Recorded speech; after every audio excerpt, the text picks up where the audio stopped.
ಅಲ್ಲಿ ಹುಲಿಕೆರೆಯಿಂದ ಆಲಹಳ್ಳಿಯಲ್ಲಿ 4 ಜನ ಟಾಟಾ ಗಾಡಿನಲ್ಲಿ ಕಾರಲ್ಲಿ ಬರ್ತಾ ಇದ್ರು. ಬರಬೇಕಾದ್ರೆ VC ನಾಲೆಗೆ ಬಿದ್ದು ಈಗ ನಮಗೆ ಬಂದಿರೋ ಮಾಹಿತಿ ಪ್ರಕಾರ ಒಬ್ರು ಮೃತದೇಹ ಸಿಕ್ಕಿದೆ. ಅದರಲ್ಲಿ ಒಬ್ರು ಉಳಿದಿರ್ತಕ್ಕಂಥವ್ರಿಗೆ ಹಾಸ್ಪಿಟಲ್ಗೆ ಶಿಫ್ಟ್ ಮಾಡಿದ್ದೇವೆ.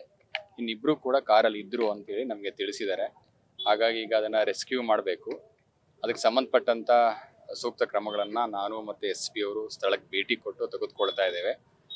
ಈಗ VC ನಾಲೆನಲ್ಲಿ ನೀರು ಇರೋದ್ರಿಂದ ಮತ್ತೆ ನೀರಿನ ಅರಿವು ಪ್ರಮಾಣ ಜಾಸ್ತಿ ಇರೋದ್ರಿಂದ ಸ್ವಲ್ಪ ಅದನ್ನು ಕಡಿಮೆ ಮಾಡಬೇಕಾಗತ್ತೆ. ಸೊ ಈಗಾಗಲೇ ನಾನು ಸಂಬಂಧಪಟ್ಟಂತ ಇಂಜಿನಿಯರ್ಗೆ ಸೂಚನೆ ಕೊಟ್ಟು ನೀರನ್ನು ಕೂಡ ನಿಲ್ಲಿಸಿದ್ದೇವೆ.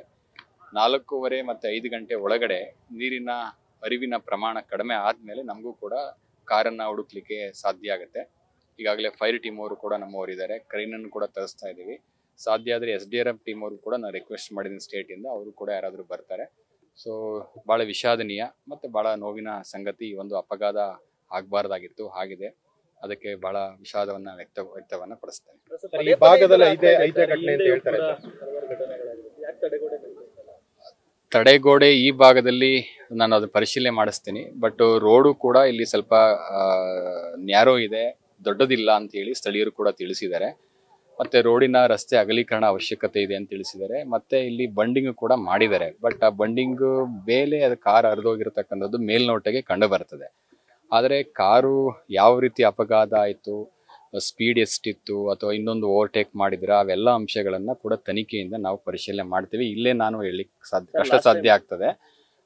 ಲಾಸ್ಟ್ ಟೈಮ್ ಇನ್ಸಿಡೆಂಟ್ ಆದಾಗ ಸರ್ ಆಕ್ಸಿಡೆಂಟ್ ಸ್ಪಾಟ್ಗಳನ್ನ ಗುರುತಿಸಿ ಅಲ್ಲಿ ಕ್ರಮ ಕೈಗೊಳ್ಳುವಂತ ಭರವಸೆ ಕೊಟ್ಟಿದ್ರಿ ಸರ್ ಅಧಿಕಾರಿಗಳು. ಕಳೆದ ಬಾರಿ ಏನು ಘಟನೆಗಳಾಗಿತ್ತು, ಘಟನೆ ಆದ ನಂತರ ನಾನು ಜಿಲ್ಲಾ ಮಟ್ಟದಲ್ಲಿ ಒಂದು ತಾಂತ್ರಿಕವಾದಂಥ ಸಮಿತಿಯನ್ನು ಕೂಡ ರಚನೆ ಮಾಡಿದ್ವಿ. ಟೆಕ್ನಿಕಲ್ ಕಮಿಟಿ ಕಾನ್ಸ್ಟಿಟ್ಯೂಟ್ ಮಾಡಿ ನಮ್ಮ ಜಿಲ್ಲೆಯಲ್ಲಿ ಇರತಕ್ಕಂಥ ಸುಮಾರು 560 ಕಿಲೋಮೀಟರ್ VC ನಾಲೆ ದೂರ ಇದೆ. ಆ 560 ಕಿಲೋಮೀಟರ್ VC ನಾಲೆಗೆ ಬರ್ತಕ್ಕಂಥದ್ರಲ್ಲಿ ಎಲ್ಲೆಲ್ಲಿ ಅಪಾಯಕಾರಿ ಸ್ಥಳಗಳಿದೆ, ಎಲ್ಲಿ ರಸ್ತೆಗಳ ಅಗಲ ಕಡಿಮೆ ಇದೆ, ಎಲ್ಲಿ ತಿರುವುಗಳಿದೆ, ಅಂತಹ ಕಡೆ ಕ್ರಾಶ್ ಬ್ಯಾರಿಯರ್ ಅವಶ್ಯಕತೆ ಇದೆಯಾ ಅಥವಾ ಇಲ್ವಾ ಅನ್ನೋದನ್ನ ಪರಿಶೀಲನೆ ಮಾಡಿ ತಾಂತ್ರಿಕ ವರದಿಯನ್ನು ಕೊಡ್ಲಿಕ್ಕೆ ನಾನು ಸೂಚನೆ ಕೊಟ್ಟಿದ್ವಿ. ಆ ವರದಿಯ ಪ್ರಕಾರ ಈಗಾಗಲೇ ಅವರು ಕಮಿಟಿಯವರು ಎಲ್ಲ ಕಡೆ ವಿಸಿಟ್ ಮಾಡಿ ತಾಲೂಕುವಾರು ಕೂಡ ನಮಗೆ ವರದಿಯನ್ನು ಕೂಡ ಕೊಟ್ಟಿದ್ದಾರೆ. ಅದರಲ್ಲಿ ಕೆಲವು ಕಡೆ ಅಂದ್ರೆ ಎಲ್ಲಾ ಕಡೆ 560 ಕಿಲೋಮೀಟರ್ ಉದ್ದದ ಕೂಡ ತಡೆಗೋಡೆ ನಿರ್ಮಾಣ ಮಾಡಲಿಕ್ಕೆ ಏಕಕಾಲದಲ್ಲಿ ಕಷ್ಟ ಸಾಧ್ಯ ಆಗ್ತದೆ.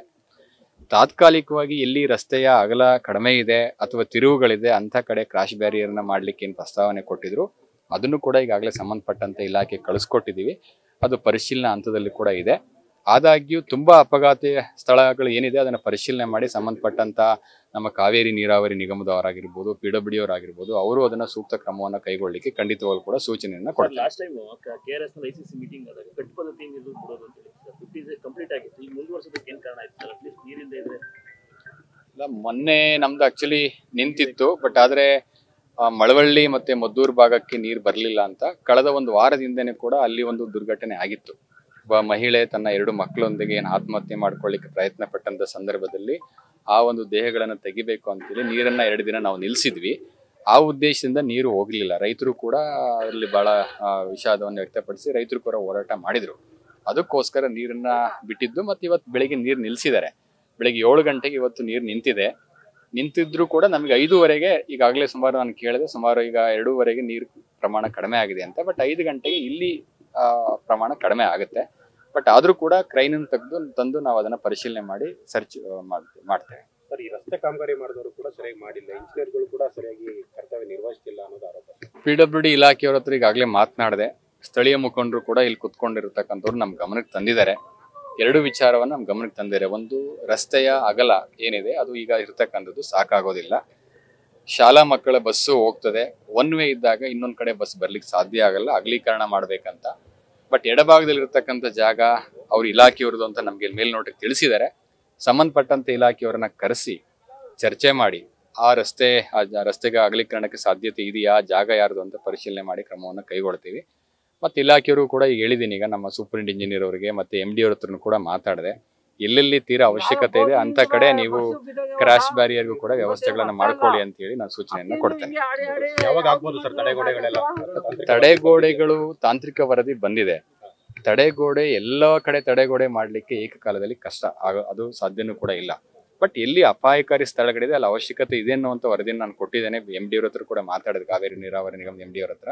ಅವರು ಕೂಡ ಮೇಲಧಿಕಾರಿಗಳ ಜೊತೆ ಚರ್ಚೆ ಮಾಡಿ ನಂಗೆ ತಿಳಿಸ್ತಾರೆ, ನಾನು ಅದನ್ನ ತಿಳಿಸ್ತೇನೆ. ಈ ಜಾಗಕ್ಕೂ ತಡೆಗೋಡೆ ಬೇಕು ಅನ್ನುವಂಥ ಒತ್ತಾಯ ಆ ರಿಪೋರ್ಟ್ ನೋಡ್ತೀನಿ ನಾನು. ಟೆಕ್ನಿಕಲ್ ಕಮಿಟಿ ರಿಪೋರ್ಟ್ ಅಲ್ಲಿ ಈ ಜಾಗ ತಡೆಗೋಡೆ ಇದೆಯಾ ಇಲ್ವಾ ಅಂತ ನಾನು ಪರಿಶೀಲನೆ ಮಾಡಿ ನೋಡ್ತೀನಿ. ಬಟ್ ಕಳೆದ ಘಟನೆಗಳೇನಾಯಿತು ನಮ್ಮ ಜಿಲ್ಲೆನಲ್ಲಿ ಕಳೆದ 1.5 ವರ್ಷದಲ್ಲಿ ನಾನು ಬಂದ 2 ಘಟನೆಗಳಾಗಿತ್ತು. ಆ 2 ಘಟನೆಗಳಾದ್ಮೇಲೆ ನಾನು ತಾಂತ್ರಿಕ ವರದಿನ ಕಾನ್ಸ್ಟಿಟ್ಯೂಟ್ ಮಾಡಿದ್ದು, ಕಮಿಟಿನ ರಚನೆ ಮಾಡಿ ಆ ಕಮಿಟಿಯವರು ಕೂಡ ಅದರಲ್ಲಿ ಭೇಟಿ ಕೊಟ್ಟಿದ್ರು. ಕಮಿಟಿಯವರು ರಿಪೋರ್ಟ್ ಕೊಟ್ಟಾದ ನಂತರ ಬಟ್ ಈ ರೋಡ್ ಸೇಫ್ಟಿ ಇದರಲ್ಲಿ ಕೂಡ ಯಾರು ಒಬ್ಬ ತಾಂತ್ರಿಕ ವ್ಯಕ್ತಿ ಇದ್ದಾರೆ, 3ನೇ ವ್ಯಕ್ತಿನೂ ಕೂಡ ನಾನು ಚಿಕ್ಕಬಳ್ಳಾಪುರ ಅವ್ರನ್ನ ಕರೆಸಿ ಅವ್ರ ಕಡೆಯಿಂದಲೂ ಕೂಡ ಇವ್ರು ಕೊಟ್ಟಿರೋಂಥ ರಿಪೋರ್ಟನ್ನು ಕೂಡ ಒಂದ್ಸಲ ಪರಿಶೀಲನೆ ಮಾಡಿಸಿದ್ದೀನಿ, ರಿವೆರಿಫಿಕೇಶನ್ ಮಾಡಿಸಿದ್ದೀನಿ. ಅದಾದ್ಮೇಲೆ ನಾನು ಸರ್ಕಾರಕ್ಕೆ ಕಳಿಸ್ಕೊಟ್ಟಿದ್ದು ಕಾವೇರಿ ನೀರಾವರಿ ನಿಗಮದವರಿಗೆ. ಈ MD ಅವರು ಕೂಡ ಅದನ್ನೇ ಮಾತಾಡಿದ್ದೀನಿ. ಸೊ ಅದನ್ನ ಸೂಕ್ತವಾದಂಥ ಕ್ರಮವನ್ನು ಕೈಗೊಳ್ತೀನಿ ಅಂತ ಭರವಸೆಯನ್ನು ಕೂಡ ಕೊಟ್ಟಿದ್ದಾರೆ. ನ್ಯೂಸ್ ಫಸ್ಟ್ ನಿರ್ಭೀತಿಯಿಂದ ನಿಮ್ಮ ಪರವಾಗಿ.